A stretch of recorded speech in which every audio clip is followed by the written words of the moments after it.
Saya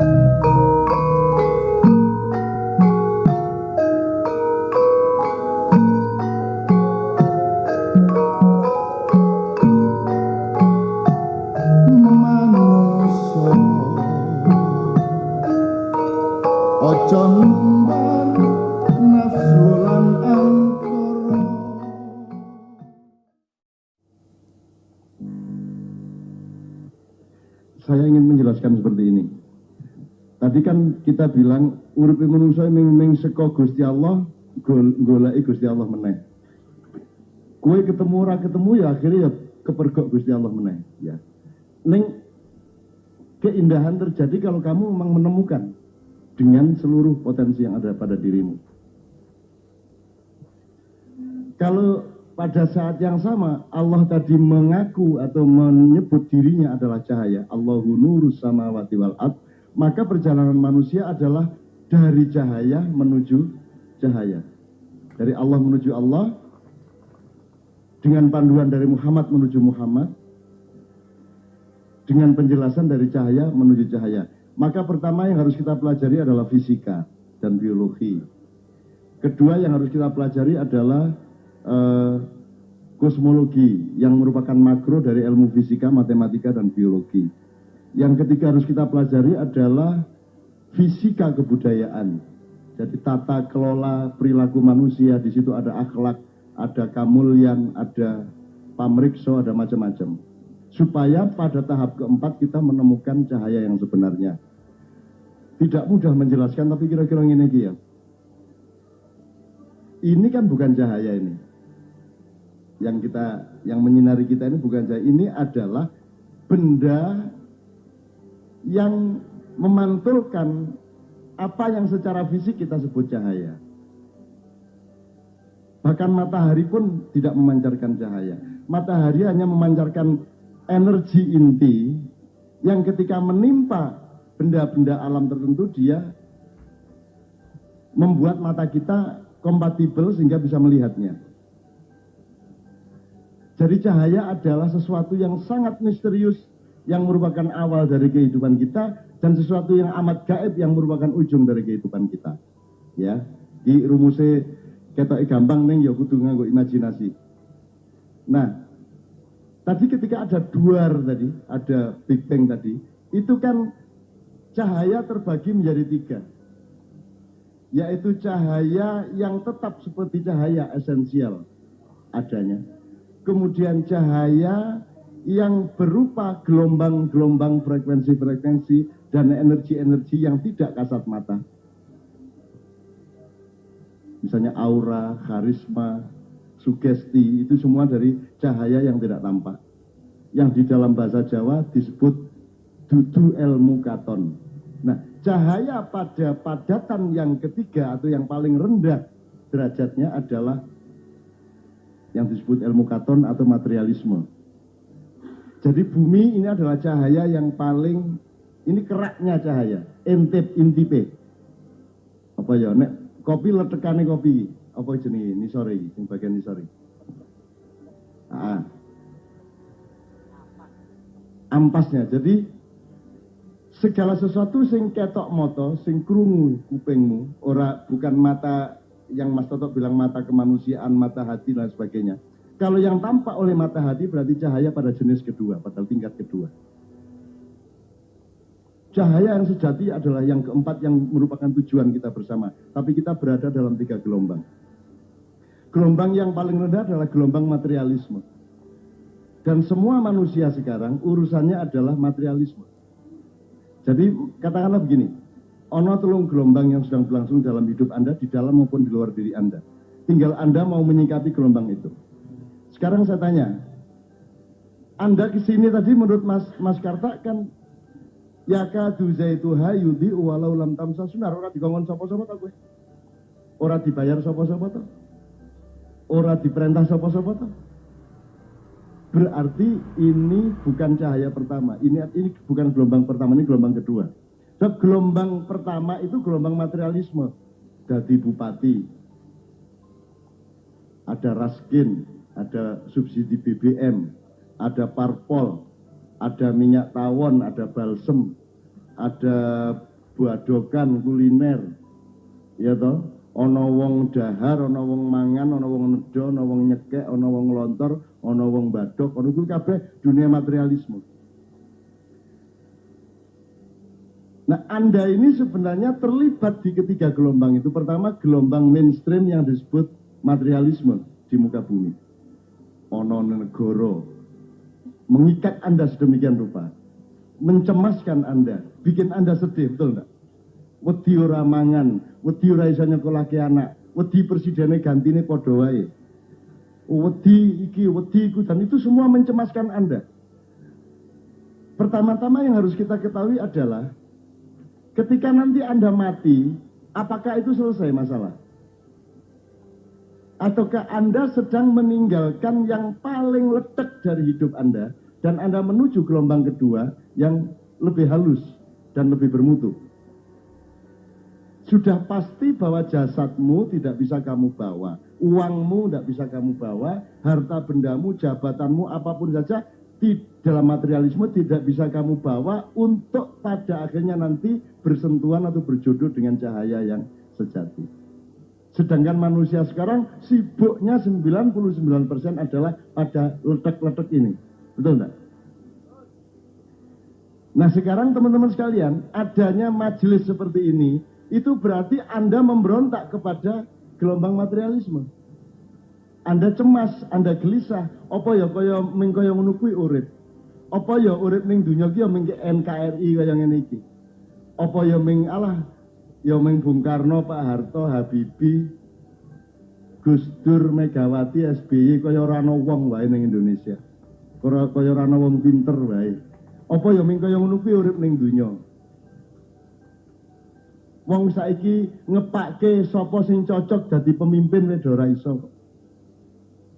Mripate kuwalik-walik apa sing jane swarga disebut neraka, apa sing janjane neraka malah dijunjung sebagai swarga. Materialisme adalah alat utama Dajjal dan iblis untuk memperdaya Anda, dan tujuan utamanya adalah membalik cara berpikir Anda sehingga Anda mengejar-ngejar surga yang sebenarnya adalah neraka.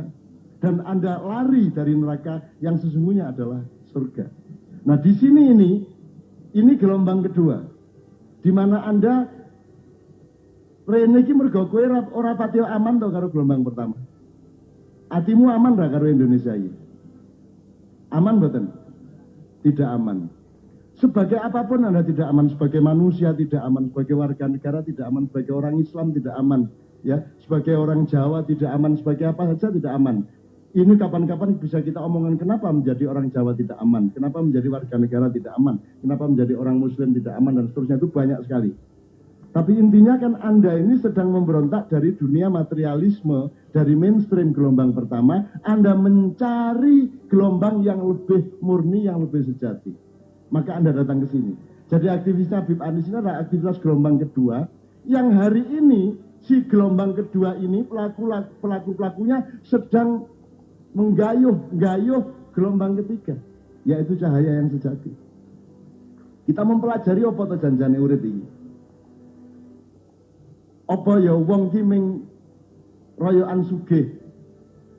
Saiki ki aja meneh kok rohani ya Mas Toto ya. Kebudayaan aja udah ndak dipahami. Saya berjalan dari Solo, Grobogan, Purwodadi nganti tekan tadi itu yang tampak adalah bukan orang yang punya komunitas budaya, seserawungan yang nguri-uri kabudayaan mamayu hayuning bawono, yang tampak di rumah-rumah mereka, restoran dan warung-warung mereka dan tempat-tempat usaha mereka adalah persaingan pribadi untuk menunjukkan bahwa saya lebih materialistik daripada kamu. Betul enggak? Hanya itu. Berarti Anda berada di tengah-tengah manusia mainstream yang berpedoman kepada leletek, berpedoman kepada materialisme, padahal materialisme adalah keraknya cahaya yang paling rendah, yang umurnya paling pendek, yang tidak bisa Anda bawa kemana-mana. Sedangkan perjalananmu masih sangat jauh menuju wadkhuli fi ibadi wadkhuli jannati. Dan yang dipanggil oleh Allah wadkhuli fi ibadi wadkhuli jannati adalah ya ayyatuhal mutmainnah, wong sing wis ngrasake wis tekan, wis iso ngrasake tentrem sing sejati ning jerone awake. Wong sing wis mutmainnah, mutmainnah wis ora kepencrut karo donya. Ya mangan tetep mangan ning ora njur mangan kuwi dadi nomor siji. Ya golek bojo ya sing ayu ning ngerti to ayu ki ya pirang tahun to ya.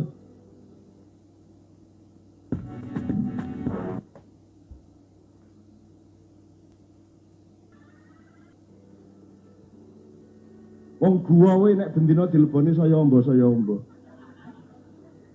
Kuwi gua. Kan begitu. Artinya saya mohon maaf ya, saya Mas Karta dengan ini sudah 40 tahun, sama Mas Toto 35 tahun kira-kira. Sampai sekarang tidak berubah. Kami berada di gelombang kedua yang mencari gelombang pertama, gelombang ketiga. Anda lihat ada berapa grup dari God Bless, dari zaman Ucok Harahap, sampai Kus Plus, sampai Panbers, Mersis, Ebit GAD, sampai zaman Noah sekarang. Leto, oke.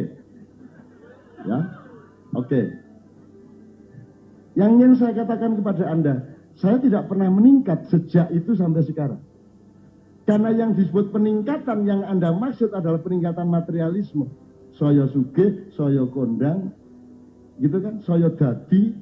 Sementara sejak saya kenal beliau, saya umur 19 tahun, kelas 2, 18 tahun, saya masih kelas 3 SMA, saya sudah menolak 4-5 hal itu. Aku ora golek kondang, aku ora golek sugih, aku ora golek dadi opo-opo, aku ora golek jabatan, aku ora golek kabeh kuwi, aku ora tertinggal. Nek bangsa Indonesia disebut bangsa terbelakang, aku ora terbelakang. Kita kan disuruh jadi bangsa yang maju. Terus kita sebut ada kemajuan, itu maksudnya saya sugih, gitu. Saya tidak mau dari dulu. Itu bukan tujuan saya, jadi saya tidak pernah tertinggal oleh orang Barat. Kalau menurut saya pribadi, orang Barat jauh di belakang saya.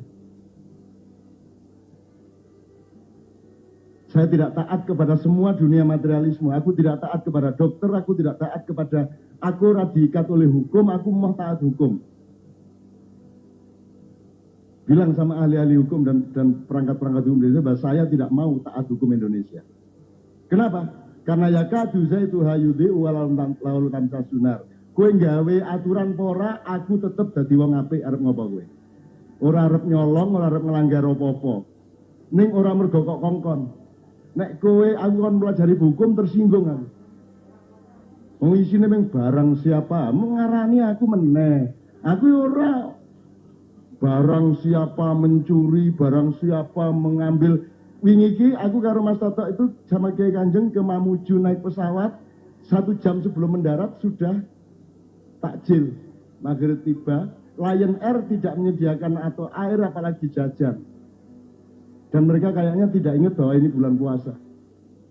Jadi ketika duri malah ada pengumuman, barang siapa mengambil pelampung akan mendapatkan hukuman. Loh, iki kira ngekei takjil malah ngarani arep mangan pelampung gila.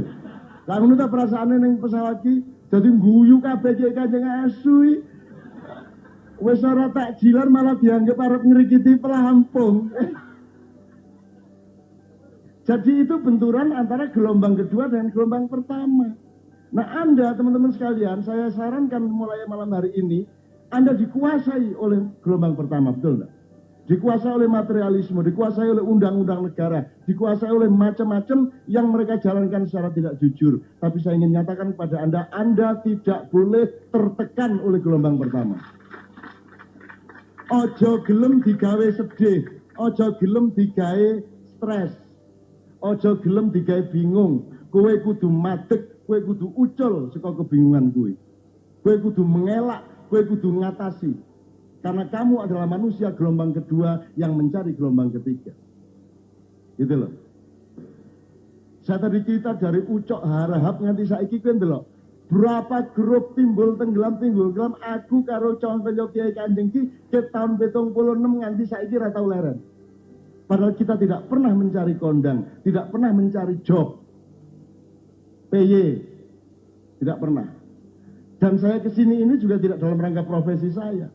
Saya kesini ini karena ada modulasi antar gelombang, antar pelaku yang berada di satu gelombang. Habib Anies pelaku gelombang kedua mencari gelombang ketiga, bahkan bertorikot.